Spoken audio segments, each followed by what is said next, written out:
Imagine you have finally done it. You're standing on a manicured lawn, the sun is setting, and you're holding a set of silver keys. You've been told since birth that this is the moment you become an adult. This is the American dream. You've bought a house, but as you turn the key in the lock, you don't hear a click, you hear a latch. You aren't opening a door to freedom. You are stepping into a beautifully designed 30-year cage. Welcome to the Wealth Architecture Lab. Today we are deconstructing the debt trap architecture. We are going to look at the cold, hard numbers that the bank doesn't want you to calculate.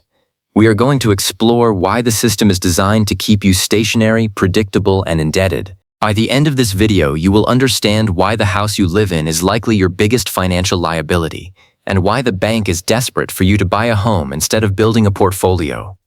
For decades, we've been sold a narrative. We're told that renting is throwing money away, and that buying a home is the ultimate investment. But if we look at the real math, the reality is far more brutal. Let's look at a $400,000 house in 2026. To the average person, that's a goal. To a bank, that's a 30-year product they are about to sell you. If you put down 20%, you are borrowing $320,000.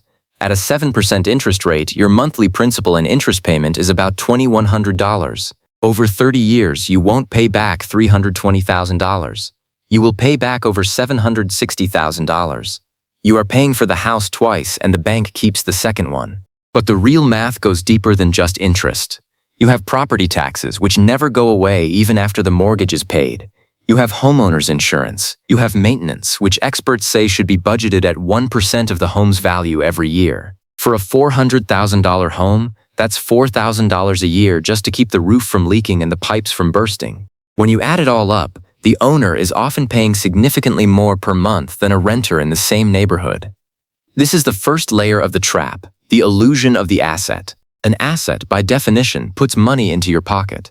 A liability takes it out. Unless you are renting out rooms, your primary residence is a liability disguised as an achievement.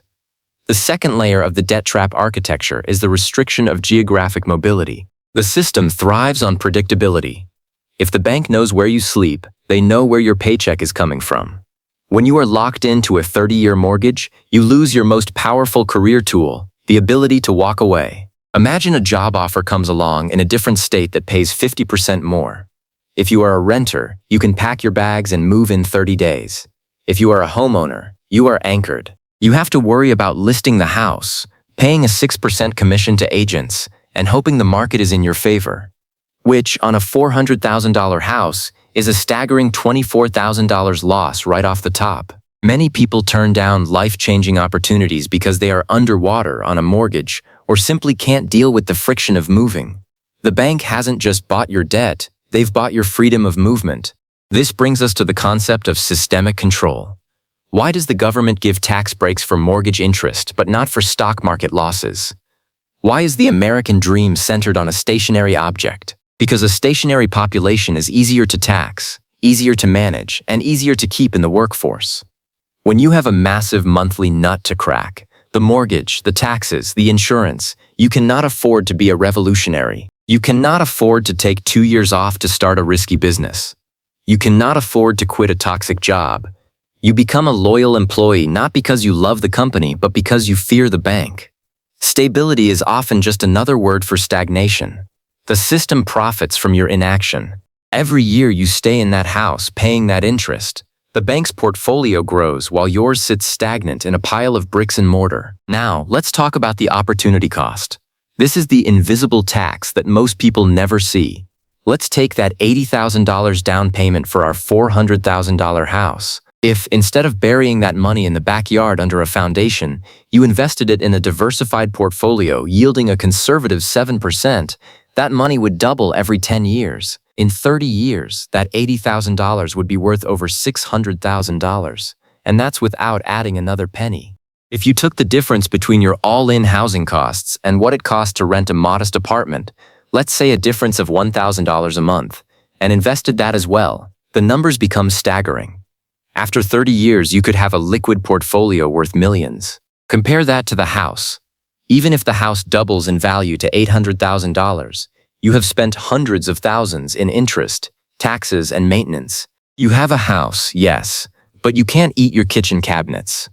To get the money out, you either have to sell it and find somewhere else to live, or take out a home equity line of credit, which is just, you guessed it, more debt. You have spent your most productive years building the bank's portfolio instead of your own. There is a psychological component to this architecture as well. We are programmed to feel a sense of pride in homeownership. We look at our neighbors and compare our square footage. This is keeping up behavior at its most expensive level.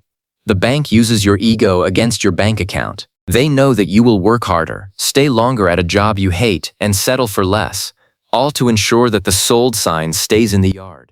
They have turned a basic human need, shelter, into a high-stakes financial product that benefits the institution far more than the individual. We often hear that everything changes after $20,000 or $50,000 in savings. This is because at that level you start to have escape velocity. You have enough to start making moves that don't require the bank's permission. But the mortgage is the ultimate gravity. It pulls you back down to earth every single month.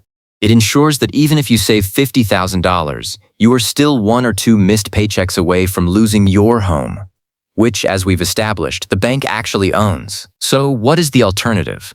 Does this mean you should never buy a house? Not necessarily, but it means you must change your architecture. You must stop viewing your home as an investment and start viewing it as a lifestyle expense. If you want to build wealth, you should focus on assets that pay you. Stocks, bonds, businesses, or even real estate that other people pay you to live in. A portfolio is portable. A portfolio is liquid. A portfolio doesn't need a new roof. Most importantly, a portfolio doesn't care what city you live in. It gives you the power to say no to a bad boss and yes to a new life. The system is designed to keep you in a cycle of defensive pessimism, where you are so worried about protecting what you have that you never reach for what you could become. The dream is the bait, the mortgage is the hook, and the life you could have lived, the one where you were financially mobile and strategically free, is the price you pay. The bank wants you to buy a house because it makes you a permanent part of their machine. They want you to be a homeowner because homeowners are the most reliable debt servants in the world. They don't want you to have a portfolio because a person with a portfolio is a person with options, and a person with options is someone the system cannot control. As we wrap up today's deep dive, look at your own financial architecture. Are you building a foundation for your future, or are you just reinforcing the walls of a cage? The math doesn't lie, but the narrative does. It's time to stop building the bank's wealth and start building your own. Ask yourself this: if your house wasn't a symbol of status, would you still be willing to pay for it twice? If you want to keep deconstructing the systems that are keeping you from true wealth, hit the subscribe button and join the lab. We're tearing down the old blueprints and building something better. See you in the next one.